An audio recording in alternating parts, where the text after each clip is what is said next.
Le Loft Music Sud Radio, Yvan Cugius. Le secret du bonheur, ce n'est pas de faire ce que l'on aime, mais d'aimer ce que l'on fait. Léon Tolstoï.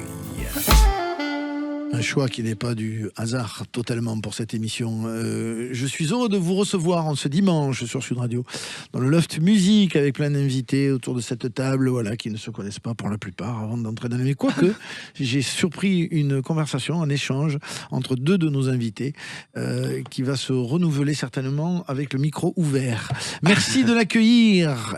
C'est juste quelqu'un de bien. Juste quelqu'un de bien. Quelqu'un de bien.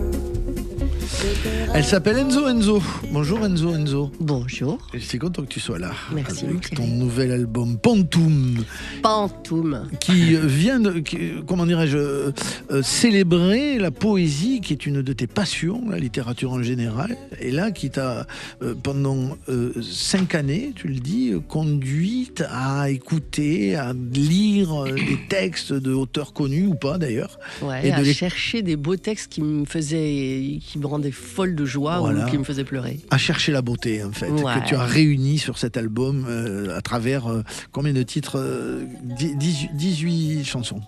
On écoutera ça avec toi avec grand plaisir, Enzo. Je te présente, mais tu le connais, hein, ou en tout cas vous connaissez. Éric Bert, c'est un imitateur assez exceptionnel.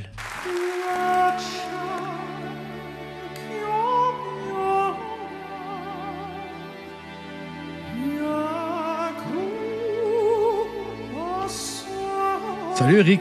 Bonjour. C'est rare d'avoir ce genre d'imitation, tu vois. Quand on parle d'imitateur, on va pas de suite vers la musique classique ou vers voilà, tu vois. On va plus dans du Jean-Marie Bigard. Non, j'ai pas dit ça non plus. Du grand classique. Non mais j'adore.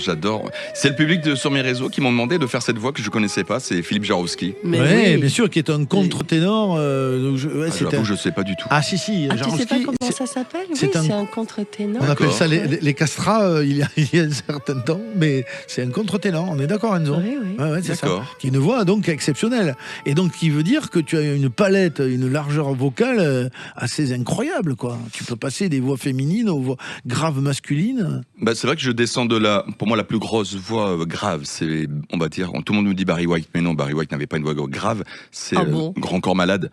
La voix la plus grave, c'est je voudrais faire un slam. Bon, c'est beaucoup plus que c'est très grave dans le bas parlé pour Grand Corps Malade. Et le Barry White, c'est Let the music play how you behave. C'est beaucoup plus aigu, effectivement. Ouais, c'est plus aigu. C'est placé à un autre endroit. Ouais, alors j'avoue que je sais pas comment je fais parce que il sait rien, il fait des trucs géniaux, il sait pas comment. Le talent, désolé. C'est un talent, c'est inné. On sait pas d'où ça vient.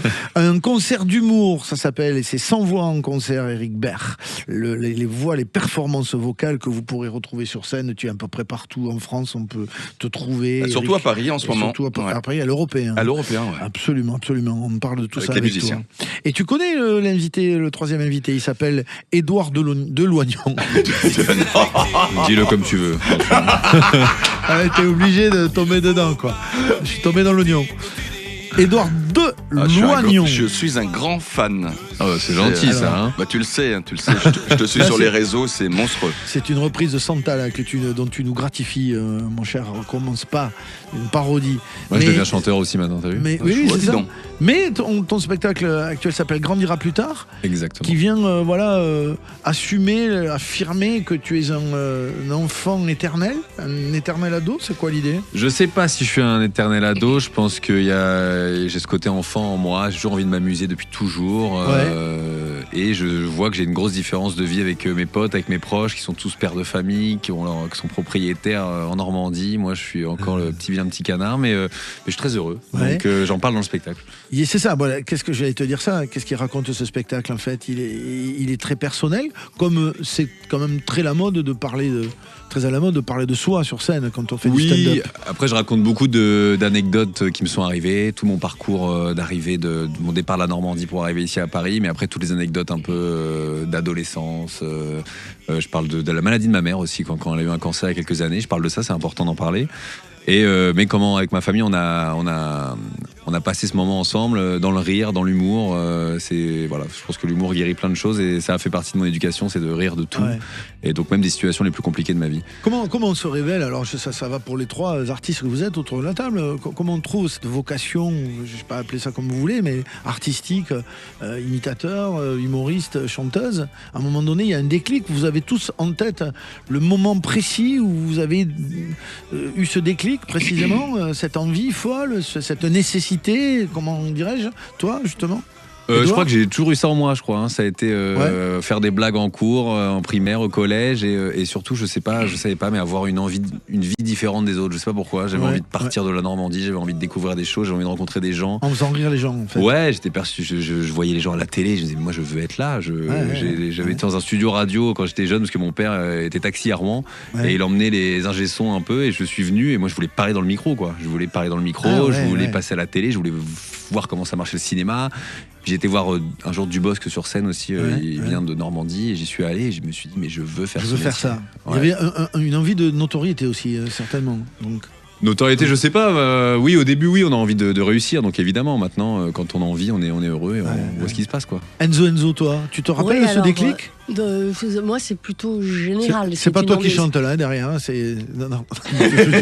Moi, ça me fait très bizarre de m'entendre cette parodie derrière. Je me suis dit, écoutez, non, mais contrairement, il n'y a pas une ambition, il n'y a pas un flash en me disant ouais, moi je vais être dans le poste et tout, ou avoir envie de faire rire. C'est juste que j'avais envie de prendre la route et comme toi, je n'avais pas envie de faire comme tout le monde, mais dans l'absolu, je me laissais guider par mes émotions, mes attirances, et puis moi, je suis un peu plus âgée que toi.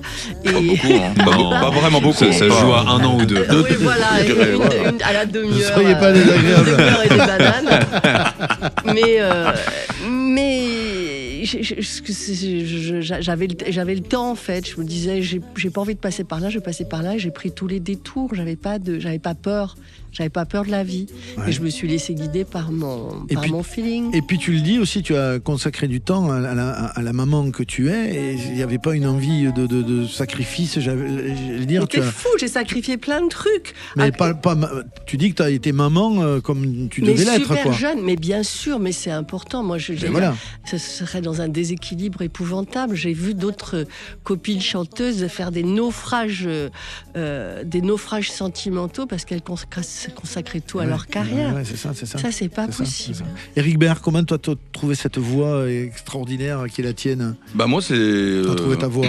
Je t'avoue que c'était quand j'étais petit, j'avais Thierry Leron que je voyais toujours à la télévision, et en fin de compte, j'étais déjà dans la copie d'une copie parce que je copiais toutes les voix de Thierry Leron. Mais je voulais pas en faire mon métier. Moi, c'est venu vraiment par hasard. Vraiment, c'est le hasard. J'ai pas d'objectif, c'est que je prends plaisir de le faire.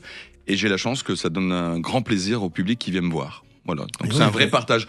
J'adore partager ce que j'aime faire. Ouais, c'est ça. Enzo, cet album, donc cette passion, elle vient d'où, cette passion pour la littérature, la poésie, en fait? Mais c'est pas du tout pour la poésie ou pour la littérature, en fait. Les mots, c'est quoi au départ? J'aime avoir des sensations fortes. J'aime être ému. Et je voulais je voulais enregistrer des nouvelles chansons, et comme mon auteur favori était mort, eh bien, je me suis dit, bon, ça va être compliqué, et c'est très, très, très long pour trouver des chanteurs. On n'a plus d'album, du coup. Mais soyons malines, lisons au lieu de chercher un auteur et trouver des ajustements, parce qu'il y en a qui disent, oui, mais non, moi, ce que j'écris, tu le prends comme c'est, tu peux pas faire des retouches, etc. Je me suis dit, je vais lire des textes qui existent déjà, des beaux textes. Et j'ai commencé à en lire. Et la poésie, ça peut être très rébarbatif. C'est clair. Donc, c'est pas la passion de la poésie, c'est la passion de chercher du beau, des beaux textes. Et donc, j'ai plongé en poésie. Mais on s'y prend comment? Parce qu'on va chercher. On lit, mais on prend au hasard des textes dans les bouquins. C'est comment? Effectivement, parfois j'ai pioché. Il y a pléthore, quoi. Oui, absolument. Donc, j'ai pioché des textes dans les romans de Éric de Luca, dans les romans de Patrick Chamoiseau, et puis chez Victor Hugo, et puis j'ai regardé sur Internet, et puis je suis allée dans des librairies, je suis allée chez des libraires, j'ai demandé à des gens, et j'ai lu comme ça pendant 6 ans. Et à chaque fois qu'il y avait un texte qui me faisait pleurer, de joie ou de béatitude, je le mettais de côté et j'essayais de construire un répertoire. Et ça donnait par exemple celui-ci. Peu à peu, la maison entr'ouvre ses fenêtres. Anna de Noailles. Anna de Noailles, absolument. Alors, passionnée de passionnés. Ouais. Alors, il a de particulier cet album qu'il est en trio, en fait. Oui, avec deux femmes piano, superbes. Violoncelle et voix. Oui. Voilà.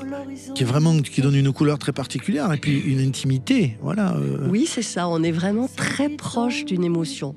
On a travaillé en acoustique. Ouais. Et on a travaillé longtemps, on se voyait le matin, va prendre un café, sort ton violoncelle et commence à jouer et ajuste. Et on est dans l'intime et dans le vrai. Alors il y a des textes signés Marguerite Yourcenar, oui. évidemment Alain Leprest que tu as chanté plusieurs fois. Oui. Il y a du Victor Hugo, il y a plein de choses. Il y a ceci par exemple aussi. Il m'a demandé des outils à nous. Marie-Noël. Mes pieds ont couru si vifs dans la salle. Voilà, Une ça vieille s'appelle dame qui Mon a jamais cœur. quitté Auxerre, mais tu peux pas imaginer la fille. Elle a une puissance de tir incroyable. Tu sais qu'elle a un procès en béatification en ce moment, cette femme, que personne ne connaît. Elle est capable de te raconter la vie telle que toi, si tu écoutes cette femme, tu vas vibrer complètement, cette petite dame de rien du tout qui va peut-être être sanctifiée. Ah, c'est dingue, c'est-à-dire, c'est comment un procès, ça s'appelle un procès en santé. Oui, un procès en béatification. C'est fou, j'avais jamais entendu cette expression. Mais tu vois, tu apprends des choses en faisant de la radio. Oui, c'est garçon. ça. Moi, je suis en transe en écoutant votre voix. Vous Ah, avez une voix envoûtante. Et puis elle la travaille, cette voix, justement, dans l'intimité, la prise de son, comme ça, qui donne cette impression qu'on chante à l'oreille. C'est quoi. c'est ça. C'est ça, Exactement c'est ça. Mais ça tu es qui est obligé beau. de faire ça parce que c'est le texte qu'on met en avant et le trop beau. propos. C'est clair, Tu c'est dois clair. te mettre en retrait quand C'est tu clair. l'interprètes. C'est clair. Tu seras en concert le 13 mai, par exemple, au Montélimar, on va en reparler, ou bien au Festival Poésie Chanson au Pays des Lavandes, à Valençol, le 27 juin. Et tu es accompagné aujourd'hui dans cette émission par Éric Baird, l'imitateur extraordinaire, et Édouard Deloignon. Ah ouais, Sur son spectacle grandira plus tard, tous les mercredis et samedis au République à Paris. On revient dans quelques instants dans le Loft sur Sud Radio. Juste quelqu'un de bien. Quelqu'un de bien. Le Loft Musique Sud Radio. Yvan Cuchius. Les yeux ouverts, ça me fait Merci d'être avec nous en ce dimanche après-midi dans ce Loft Musique qui reçoit Enzo, Éric Baird et Édouard Deloignon. Un plateau éclectique comme on les aime dans ce Loft. On parcourt. Ah ouais, là, tu peux pas faire plus éclectique. Mais si, je peux faire plus. J'ai vrai fait plus. Ah ouais, je t'assure qu'on peut faire plus. Mais on en reparlera. Et l'album d'Enzo s'appelle Pantoum et c'est ce recueil, enfin ces chansons que tu as, comment Ce dirais-je, sont des beaux textes mis en musique avec deux femmes absolument extraordinaires au piano, au violoncelle. et qui sont issus de ces lectures que tu as faites pendant 5 ans pour trouver ces textes qui te procuraient de l'émotion au point de les chanter et de les mettre sur cet album. Est-ce que je t'ai dit qu'il y avait des musiques de Gabriel Yared? Oui, non, tu l'as pas dit, mais Eh moi ben je alors, les ai je te le vus. dis. Je les ai vus, les musiques il y a des instrumentaux effectivement sur cette Voilà, sur lesquels je dis des textes. Parce que là, des jolis virgules. c'est surtout un spectacle. Ce disque, qui est-ce qui enregistre des disques aujourd'hui? Qui les achète? Donc il existe, Ouais, mais ouais. c'est un support pour faire des spectacles. Bien Parce sûr. que c'est là Bien sûr. qu'on Que tout se passe. qu'on donne toute notre dimension. Il y a Complètement. également Ici-bas sur cet album. ici bas, les lèvres effleurent sans rien laisser de leur velours. Je vais Il y a dans cet album également Allume un feu. allume un feu avec ta Thomas Vinon, un poète français. Il faut absolument lire ce mec. Il a des tas de petits bouquins, Ouais. des petites phrases très très courtes, et tu te rends compte, ce type, qu'est-ce qu'il a? Car il a 40 ans. C'est un avec des barbus, tatoués. Ah merde, je suis désolé. Il écrit des choses d'une finesse extraordinaire. Il faut absolument que vous lisiez ce garçon. Ah, mais Thomas ouais, grave. Vinon. Alors, par exemple, Victor Hugo, ça, il est pas tatoué. C'est l'ogre Qu'est-ce que t'en Ogrovski. Oui, c'est vrai, je l'ai pas vu. Malgré lui, tout seul dans l'antichambre. Comment passer le temps quand il neige en décembre et quand on n'a personne avec qui dire un mot? L'ogre se mit alors à croquer le marmot. C'est très simple et pourtant c'est à l'air un peu. La composition est marrante et puis va bien avec le thème. Romain Didier. Eh oui, Romain Didier, qui d'ailleurs a signé ceci aussi. Que la beauté du monde vit de votre douceur. Vous ne saurez jamais. C'est Romain Didier à la composition et Marguerite Yourcenar sur ce texte extraordinaire. Extraordinaire. Comme celui-ci de Leprest, de mes préférés de Leprest. As-tu croisé le vieux Syntex? A-t-il réparé son soleil? Goodbye Gagarine. Est-il encore ce sale gamin qui voyait l'avenir des humains pas plus gros qu'un grain de farine? Goodbye Gagarine. Musique de Gérard Pierron. Magnifique. Il y a deux textes de Leprest dans l'album, ou plus que deux? 3? Non, 2, je sais plus. Non, je crois qu'il y en a un ou deux. J'ai pas mis tous les textes, j'ai pas mis toutes les chansons dans l'album qu'il y a pendant le spectacle. Et pour ceux qui avaient envie d'écouter juste quelqu'un de bien, eh bien du coup, j'ai dû créer un autre spectacle avec des trentenaires.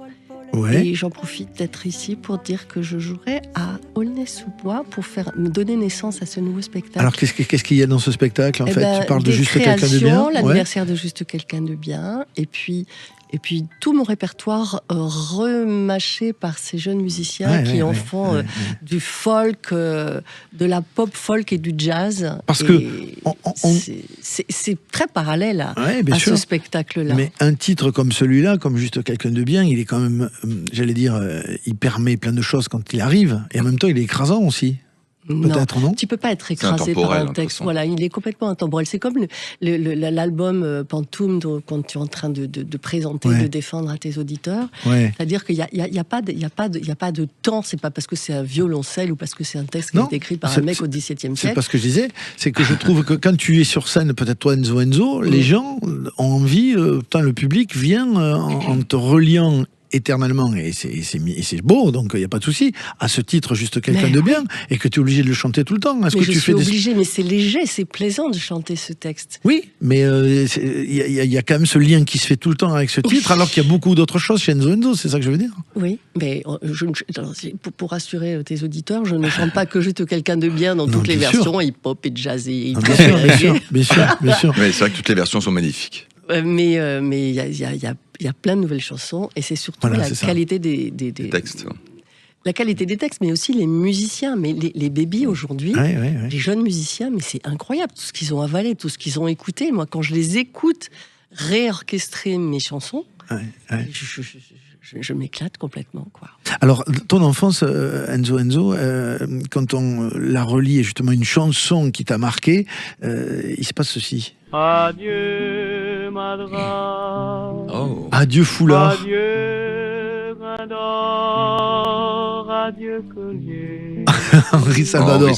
Ça, quand il dit Adieu, Collier. Tu reconnais la voix d'Henri Salvador, qui à l'époque s'appelait pas Henri Salvador, je suis même pas sûr qu'il s'appelait déjà.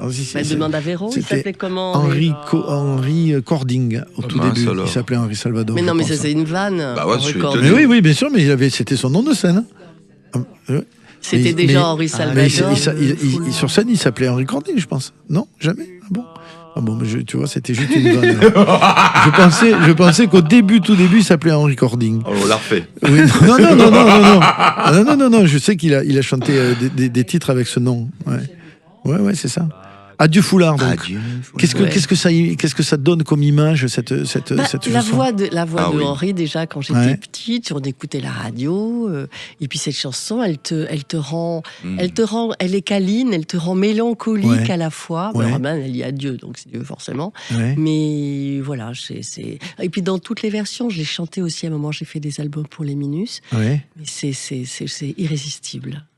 Et puis il y a ce côté qui te parle des madras. Tu me regardes avec un air vraiment. Mais moi je suis bien. Ah non, au contraire, je suis totalement à l'écoute. J'adore. Tu connais cette histoire de Adieu Madras, adieu Foulard? Pas du tout, mais c'est pour ça que je suis à l'écoute. Adieu les jolis foulards. Et puis quand il dit adieu collier chou, tous ces espèces de petits mots, moi ça me fait complètement craquer. Edouard, c'était quoi une chanson d'enfance? Toi, c'est quoi qui te revient? Voilà, la question piège. Non, Dajou. Je vais te dire Pokémon.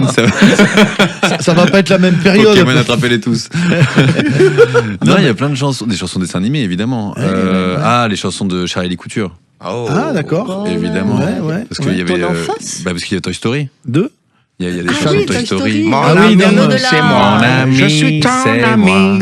Voilà, mais tu vois, ça, moi, ça m'a Tu l'as, marqué, toi aussi, tu l'as, Charlie Couture. Je le mets, ces chansons-là, je suis ton ami, mon ami, c'est moi. Il y a Je un le petit mets dans mon nouveau côté spectacle. du nez, il parle un peu du nez, on dirait. Moi, c'est ça, ouais. Il parle toujours comme ça, du nez quand il parle. Voilà, ouais. bah, tu vois, moi, Et ça là, m'a marqué. J'adore. Édouard, qu'est-ce voix qui de t'a marqué, Casimir. toi? Bah, ça, moi, c'était sous toutes. Bah, Charlie Couture, parce que tous les. j'adore. Je suis génération, je pense, Disney, on a pris en. Moi, je suis années 90, donc toutes les Disney qui sont arrivés. Aladdin, ce rêve bleu. Ça lit, Oui, ça c'est bien lui, Ali Abba à boire. Non, mais tout ça, mais tu sais que des fois, je vais dans J'étais des. pas encore né, moi, donc je suis Voilà. Moi non plus. Tu sais, nous on le met en soirée vraiment. Je sais quand il y a certaines boîtes de nuit à Paris, je sors très rarement, mais quand je sors, il y a ces musiques-là qui passent en fin de soirée. Attends, et ça Gaston chante. là, qui c'est le champion? C'est Gaston. Qu'est-ce que c'est que ça Bah, Qui c'est dans qui êtes-vous, madame pardon. Qui je êtes-vous connais Qui pas. êtes-vous Non, mais si, c'est dans La Belle et la Bête. Ah ouais, exactement. Gaston. Exactement. Mon Dieu, c'est Je connais drôle, exactement. Tu connais pas? Pourtant, une chanson d'enfance, quand on te l'a demandé pour préparer cette émission, Édouard, tu as choisi ceci. Ah ouais. Mais ouais, Ah, c'est- parce qu'il y a un moment où je suis devant ma Oasis. télé, je me Ouais. rappelle, j'ai une dizaine d'années, et cette chanson passe, et il y a un moment suspendu. Je sais pas si vous avez connu un moment suspendu comme ça, où il y a un truc artistique qui passe, et moi, c'est vraiment, je suis resté bloqué. Comme la première fois que mes parents m'ont montré le clip de Thriller, je pense. De Jackson, il y a un moment où le temps s'arrête, où on regarde tout ce truc et. Mais ça aurait pu te déclencher l'envie justement de faire de la musique alors plutôt. Ouais, bon, il y a eu les cours de guitare, mais. Ah ouais, mais quand bon, même, tu as goûté un peu. Il a touché à j'ai tout. pas hein. joué grand chose. Ouais, non, mais j'étais plus intéressé par le sport, par les blagues, mais je sais gratter 2-3 petits trucs. Voilà. Là, tu es tous les mercredis et samedis au Théâtre République à Paris. C'est à 19h45 les samedis et 20h les mercredis. Édouard Deloignan, on va partir avec toi de Grandira plus tard, ton spectacle stand-up. On est également avec Enzo pour son album Pantoum et puis avec Eric Baird Eh oui. pour les performeurs, pour les voice performeurs sans voix en concert. Ça s'appelle un concert d'humour, hein, c'est ça le sous-titre du. Alors, c'est pas le du titre du spectacle, c'est juste une description du spectacle. Ah oui, c'est oui, un c'est concert d'humour. Je les amène jusqu'à Wembley à la fin du spectacle. Ah ouais, c'est ça. C'est la folie, hein, le spectacle d'Eric. C'est fou, hein. On rigole, on kiffe, c'est fou. Tu l'as vu sur Ouais, scène j'ai vu sur scène. Il n'y a pas que de la chanson, On en, ouais. on en Ouais. reparle juste après ça. Dans le Loft Music sur Sud Radio. On revient, ne bougez pas. Une chanson douce que me chantait ma maman. Une chanson douce pour... Le Loft Music Sud Radio. Yvan Cugius. Nous, on ira voir la mer. Non, C'est toi qui imites Julien non, Doré. On reçoit pas Julien Doré, mais Bonsoir, c'est Julien Doré. on reçoit Eric Baird qui imite Julien Doré à la perfection. On le disait tout à l'heure, il y a Enzo avec nous, Édouard Deloignan. Tu disais à propos d'Enzo que elle était difficile à imiter parce qu'elle avait une voix trop alors parfaite. Non, mais C'est-à-dire, ça, c'est parce alors, qu'il il manquait d'aspérité, c'est quoi l'idée? Non, c'est parce que vous êtes là. Hein. Je vous assure que c'est vrai. Il y a des voix que je n'arrive pas à toucher. La vôtre, il n'y a pas de défaut. Il n'y a pas de petits trucs qui me. Il n'y a pas de cliché Il en n'y a fait. pas de Non. grain. Ah, mais non. Ah, mais c'est pas attends. c'est pas le manque de Tu vas grain, me la c'est le- vexer, putain, Non. arrête. Ça partait On bien, est pas c'est sur dommage. recommence. Attends. Non, mais ce que je veux dire, c'est que vous avez une voix trop parfaite, Pur. pure. Pur, voilà. Pur. On me demandait ouais. pour les Céline termes. Dion, quand je fais Céline, quand elle parle comme ça, elle a des effets à elle Non, comme elle a ça. un accent à particularité. couper au Que couteau. vous avez une voix tellement envoûtante, on ne peut pas se Alors, permettre de caricaturer. Non, mais il est marié, lui Julien, Parce que sinon, Julien Doré, quand il parle, Julien Doré, ça fait quoi? C'est comme Cette ça histoire d'amour. Julien Doré, quand il parle, il a une voix vachement comme ça, et respirer. Oh, on ira voir la mer, voir si les gens sont fiers. Mais il a son propre dialecte, hein. Et on imite de la même façon en chantant et en parlant, en fait. C'est plus compliqué une voix parlée qu'une voix chantée à imiter? Non, ça dépend justement. Gilbert Montagnier, entre autres. Je préfère vraiment Gilbert Montagnier quand il parle comme ça, c'est impressionnant. Parce que moi, tu sais, c'est important de faire l'amour. Yeah, man, je vous vois tous à rire. Hein. Mais c'est important. Et quand il chante pas pareil. On va s'aimer, oh bébé.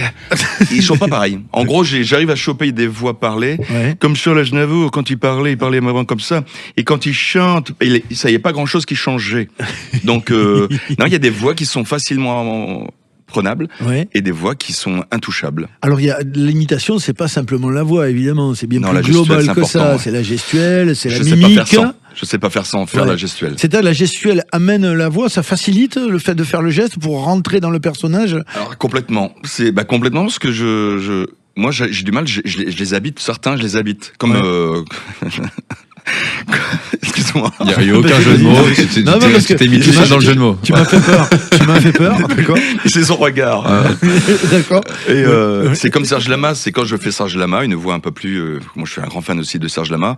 J'ai du mal à m'échapper de sa voix une fois que je le fais en spectacle. Ouais, d'accord. Ouais. Il y a plein de voix comme ça où je rentre tellement qu'il faut que il me faut un temps d'évacuation. Voilà. Ouais, bien sûr. Et ta propre voix là-dedans, alors quand tu chantes, elle est où ? Bah là en ce moment beaucoup sur mes réseaux on me demande de chanter avec votre voix et là j'en ai mis une justement il y a une semaine dans mes réseaux et ça fait je supporte pas ma propre voix. J'ai du mal. On est nombreux à ça. Attends, mais quand tu chantes avec ta propre voix, tu chantes quoi ? Bah je prends une chanson, là j'ai fait une petite chanson de Serge Gainsbourg par contre j'ai du mal à articuler. Voilà, je fais des chansons que j'aime la douceur, j'aime le côté crooner. D'accord, donc ce sont pas des créations avec ta voix, les gens te demandent toujours de toute façon une imitation. C'est pas les. Moi j'adore prendre les voix des autres parce que c'est tellement. Mais tu sais le faire quoi ? Bah je m'amuse. C'est vraiment un amusement. Je suis un gamin encore à mon âge de prendre du plaisir à m'amuser. Est-ce qu'il y a une envie quelque part dissimulée de chanter ses propres chansons et de ne plus se dissimuler derrière des voix ? Est-ce qu'on se dissimule d'ailleurs derrière des voix ? Bah je me dissimule pas vraiment. C'est que je me fais plaisir de les faire. Ouais. Et il y en a que je fais juste parce qu'on me le demande. Et tant que ça fait plaisir, que ça fasse plaisir à un public, ça leur rappelle plein de souvenirs. Moi, c'est tout ce que j'adore. Après, quand on connaît le nombre d'imitateurs, ça veut dire qu'il faut aussi se distinguer, se différencier des autres. Parce que tu le disais tout à l'heure, par exemple, les imitateurs, au bout d'un moment, le premier qui crée une voix, les suivants, ils imitent la création du mec, non ? Alors moi, je me considère pas comme imitateur, plus dans la performance de la voix, parce que un imitateur va pas forcément chercher le petit détail de la voix, il va plus s'appliquer sur ses textes à faire rire et à caricaturer.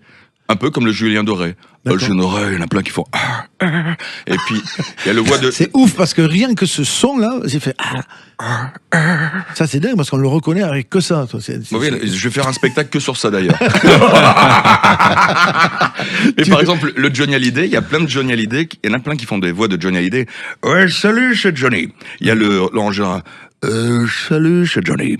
Il y a plein de voix différentes. Moi, dans mon chanté, je me suis appliqué à faire la voix de Johnny, chanter. Ouais. Je le fais pas parler parce que parler, ça fait trop. Comme il y en a qui le font très très bien parler, je veux pas qu'on pense que c'est une copie d'eux. Ouais. Moi, je fais donc dans le chanté ma propre. Il faut pouvoir le faire. Bien sûr. Tout le monde ne peut pas le chanter, le Johnny. Formidable ce moment. Voici un extrait du spectacle d'Éric, précisément. Ah ouais.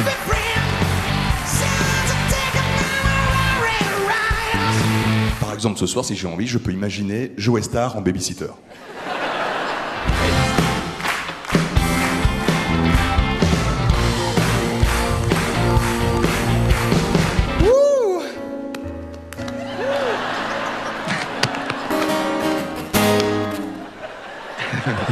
Là, c'est visuel. Il est où le bonheur?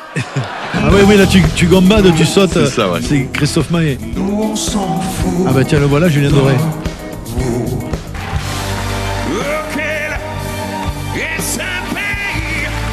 Meilleur moment. Ah, j'adore. On est à Wembley là.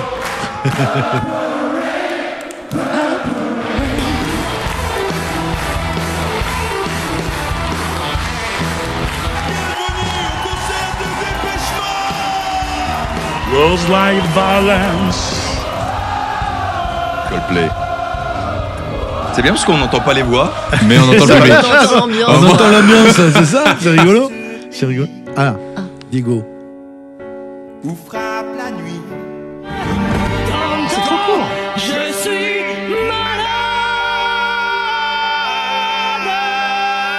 Et dans le concert, ça veut dire qu'il y a aussi une scénographie qui On entend deux voix en même temps. Oui, c'est un duo. Donc je fais Serge Lama. Oui. Je suis malade. Et après, il y a Dalida. Et Dalida, c'est un duo virtuel où je suis avec Dalida et. Ah oui, pardon. D'accord. Et je fais la voix de Lama. Est-ce qu'il y a une scénographie aussi qui rappelle l'univers de l'artiste? Complètement, oui. Alors il y a un écran derrière et qui donne vraiment l'impression d'y être réellement. Quand on est à Wembley, on est vraiment à Wembley. Et Serge Lama, donc Dalida, il y a Dalida sur l'écran, et moi je suis assis tout simplement. Et c'est un numéro que j'adore faire, c'était le numéro que ma maman adorait, et puis le public adore tellement que je vais le garder dans mon nouveau spectacle d'ailleurs. Il y a une mode des revivals, et en tout cas des spectacles comme ça qui viennent, comment dirais-je, évoquer des grands moments. Des grands moments, des univers, ZZ Top, complètement. Il y a ces tributes qui tournent beaucoup. On est dans cette chose-là. Tu le ressens, toi, cette attirance pour les gens de ces revivals? Complètement, parce que quand je l'ai fait, en gros, ZZ Top aussi avec les musiciens, quand je suis avec les musiciens, on le fait. Et le public adore ça parce qu'ils se retrouvent. Il y en a plein qui me viennent me voir à la fin en disant mais j'ai fermé les yeux avant, j'ai ouvert les yeux et je l'ai entendu quand j'ai fermé les yeux. Et quand j'ai ouvert les yeux, j'avais l'impression de retrouver le moment où j'ai eu la chance d'aller voir ZZ Top, David Bowie et tous ces gens-là. Tu dis que t'es enregistré, tu joues avec un groupe, quoi. Parce que ça a l'air de bien jouer derrière. Hein. Moi je t'avais vu à l'époque avec ça. On est quatre musiciens sur scène. Tu les as pas tout le temps. Comment? Tu joues aussi? Ah non, hélas, j'adorerais savoir jouer. Je suis un gros feignant. Tu les as pas tout le temps, en fait. Tu peux faire des versions différentes de tes spectacles, en fait. Soit avec tous les musiciens, soit tu peux... Je travaille des fois sur bande, donc tout seul.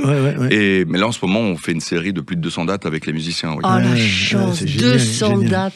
Alors, ta chanson d'enfance, toi, c'est ceci, Éric Baird. L'été, on allait voir la mer. Ah oui. Tu vois, c'était pas la misère. La jeune voix, ça, hein. C'était pas non plus Daniel Guichard. Daniel Guichard, mon vieu. Une musique de Jean Ferrat. Tout à fait. Cette chanson-là, j'allais dire française, elle a une grande place chez toi, en fait. Tu aimes cette ambiance, cette atmosphère-là du texte, complètement. de la chanson. J'ai toujours été fan de... Alors, j'étais fan, c'est le problème, c'est vocal. Je suis fan. C'est pas un problème. Je suis un amour des voix. C'est magnifique. Oui. J'adore les voix, je le dis dans mon spectacle. Il se fait engueuler en plus. Excusez-moi, Enzo. Mais non, je comprends. Votre relation est formidable à voir en live. Hein. Il y a de l'amour, de la haine. C'est très très beau. Non, puis t'es passionné, vraiment. Ça rejoint ce que tu dis, quoi.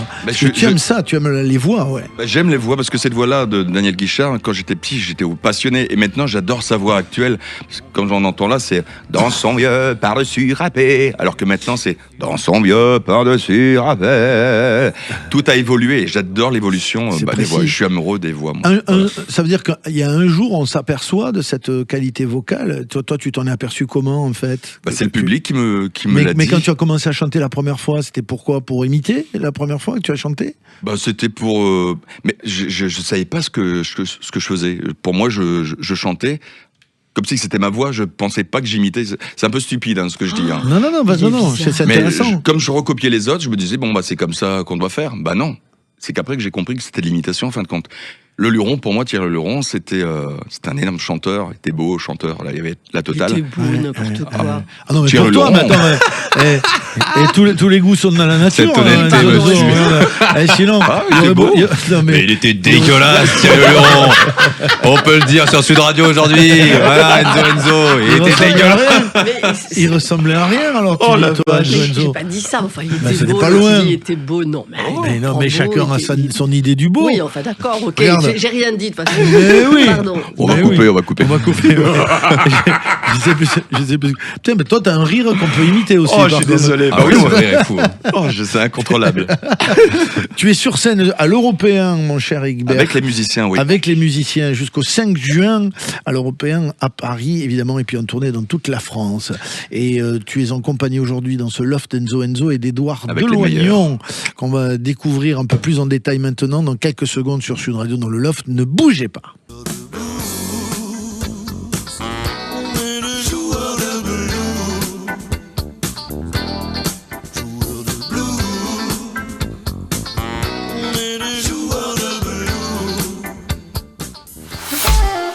Le Loft Musique Sud Radio, Yvan Cugius.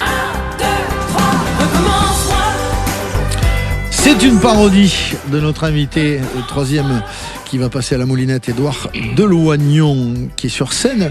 Toi, tu es tous les mercredis et samedis au République à Paris. Exactement. Pour ce spectacle Grandira plus tard, dont on a déjà dit de petites choses.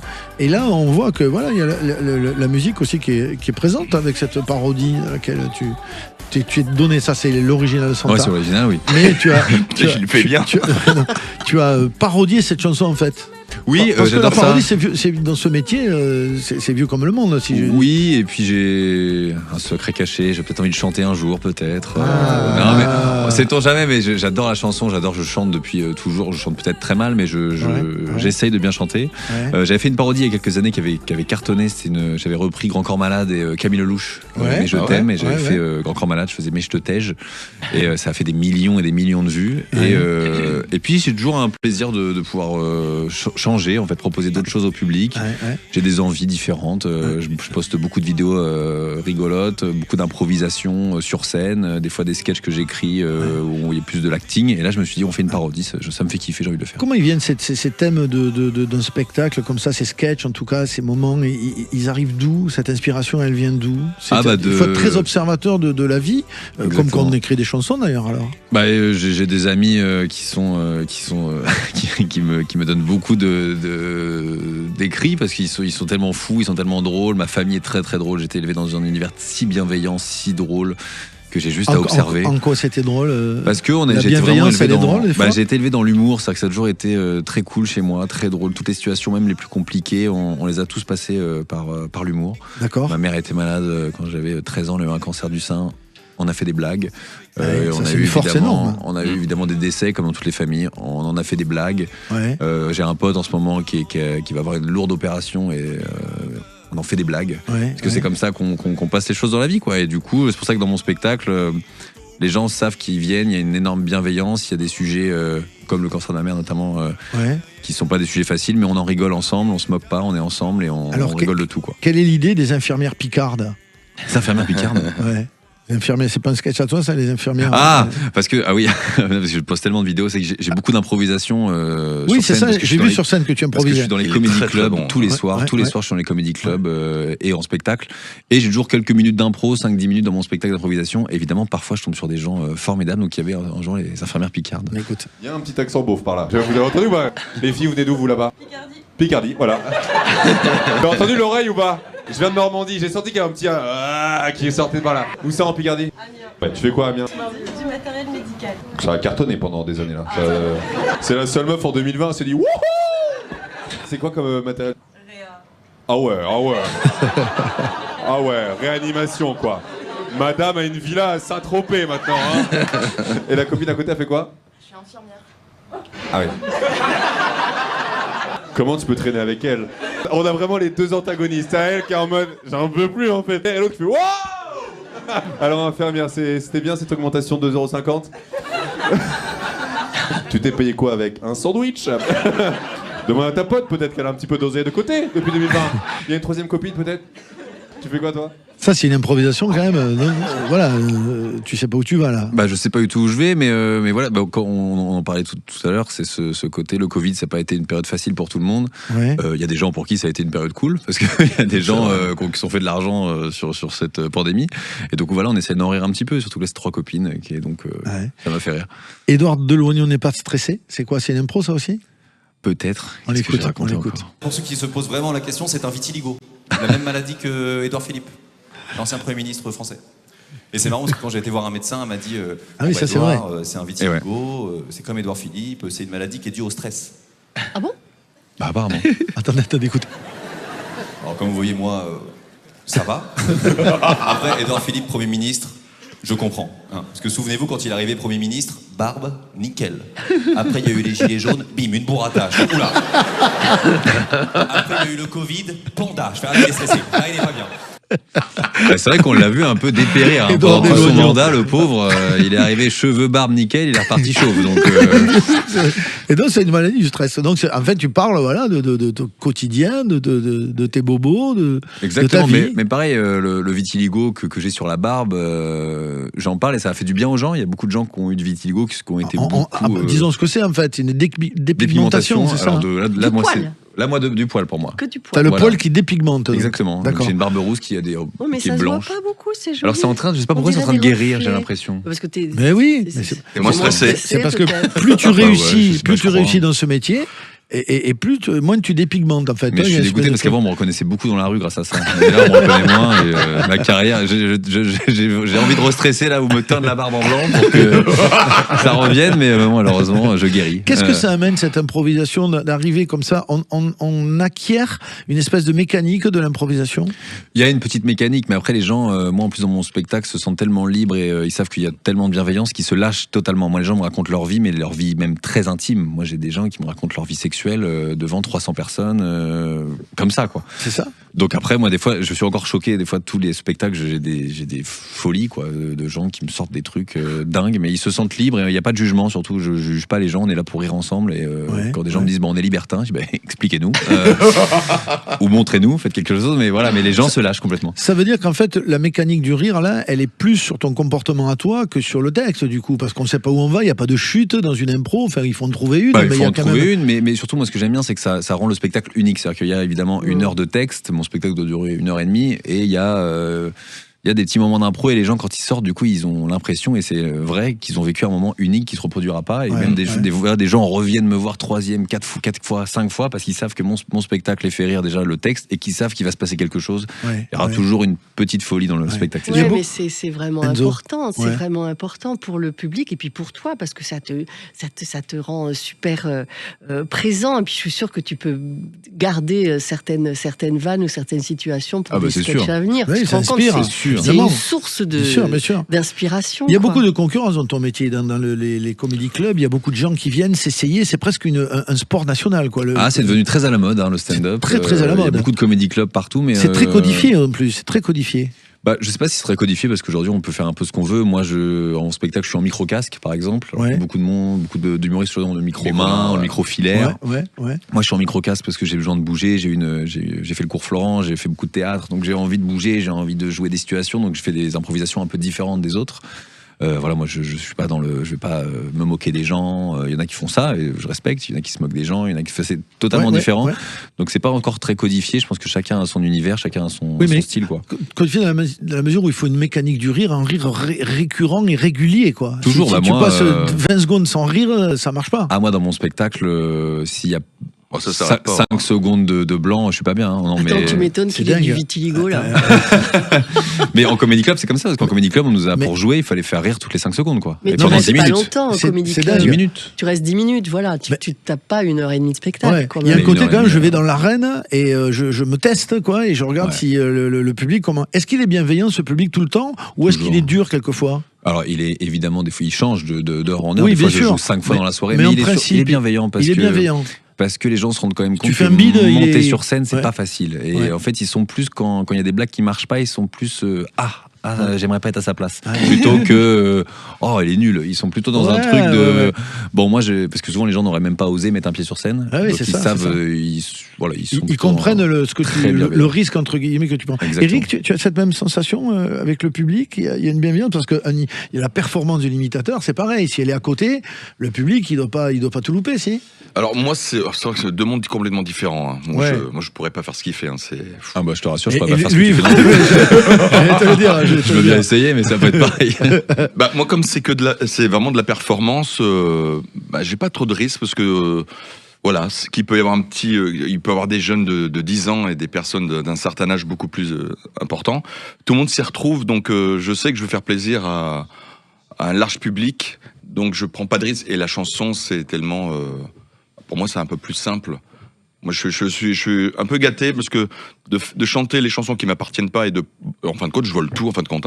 Je prends la chanson, je prends les voix et ça, le public se retrouve à une certaine époque. C'est ça. Tiens, par exemple, avec toi, c'est l'improvisation. Par exemple, avec ceci, écoutez, avec ceci. Trouver la lettre où tu disais peut-être un jour on sera trop vieux. Vous avez trouvé ça? Ouais, c'est Michel Jonas et c'est la maison de retraite. S'écrire des poèmes pour se dire que l'on s'aime, se regarder dans les yeux. Regarder dans les yeux. C'est une grande chanson de Michel, ça qui est assez récente, qui est assez récente. Je suis un grand fan. Il vient souvent ici, Michel Jonas, on l'aime beaucoup. Ouais. On voit, tu vois, qu'il y a cette passion que tu voues, en fait. Parce qu'un imitateur aime, j'allais dire, la personne qu'il imite. Est-ce qu'on peut imiter quelqu'un qu'on déteste ? Qu'on déteste, je sais pas. Mais une personne où tu as du mal à rentrer vraiment dans le personnage, oui. J'ai eu du mal avec Freddie Mercury. Et là, je l'ai travaillé pendant 2 ans et demi. Ça y est, je l'ai chopé. Donc, dans le nouveau spectacle, je ne vais pas spolier tout, mais voilà, je l'ai mis dans mon nouveau. Il y a ceci aussi, tiens, pour finir. Puisque l'ombre gagne. Salut, c'est Jean-Jacques Goldman. C'est marrant comme les pas, le A il est fermé au haut, il est presque ch'ti le A. C'est vrai. Ça je peux pas, j'ai du mal avec les A. Puisqu'il faut apprendre, à défaut de le comprendre. Puisque tu pars. Nos désirs et vivre des incisions. Lui il est pas dans le spectacle mais je l'ai mis dans le nouveau aussi. Eric Bert. Et là, on est vraiment sur l'imitation de sans transformation, sans rien. Ouais. Exactement. Voilà, j'allais dire. Il n'y a pas le côté cliché là, c'est vraiment l'imitation musicale, j'allais dire. Hein. C'est ça. C'est ça. Ouais. Je veux pas faire de caricature parce que quand on fait de la caricature, là, on devient vraiment imitateur. C'est ça que je veux dire. C'est ça que j'essaye de faire la différence. Il y a Michael Gregorio aussi qui est dans ce même chemin ce créneau, que toi, bien sûr, c'est ça. On est dans le même univers. Franchement, on est dans le même univers, mais on est différents. Il y aura une bagarre organisée bientôt d'ailleurs. Un combat de MMA entre les deux. Il est en concert, sans voix en concert, Eric Bert. Il est jusqu'au 5 juin, allez-y, courez. Je vais y aller, tiens. Je vous invite avec grand plaisir. Théâtre de l'Européen à Paris, jusqu'au 5 juin, Eric Bert. Merci d'être venu, mon Eric. Non mais c'était vraiment un plaisir, parce que là je suis entouré de belles personnes. On se fera une session piano, voilà, la prochaine fois que tu viens. On n'a pas eu le temps de le faire cette fois, mais on le fera. Enzo est en concert également le 13 mai au Théâtre Émile Loubet de Montélimar, ou au Festival Poésie et Chansons au Pays des Lavandes à Valençol, c'est le 27 juin. Et en Suisse, le 14 novembre. Et son album s'appelle Pontum. Il est sorti le 18 octobre dernier. Merci Enzo d'être passé nous voir dans ce loft. Tu es bienvenu. Édouard Deloignon, lui, il est sur scène avec ce spectacle Grandira plus tard, tous les mercredis à 20h et les samedis à 19h45 au République à Paris. Merci mon cher Édouard. Merci à vous. Merci beaucoup d'être passé nous voir. C'était un plaisir. C'est une belle émission. Merci à Daisy à la réalisation, Anto et Enzo Ramos à la programmation, à la préparation de cette émission. Passez une excellente fin d'après-midi sur Sud Radio et on se retrouve la semaine prochaine. Salut. L'ombre sur mes paupières, je te souris, sans larmes et sans prière. Et j'irai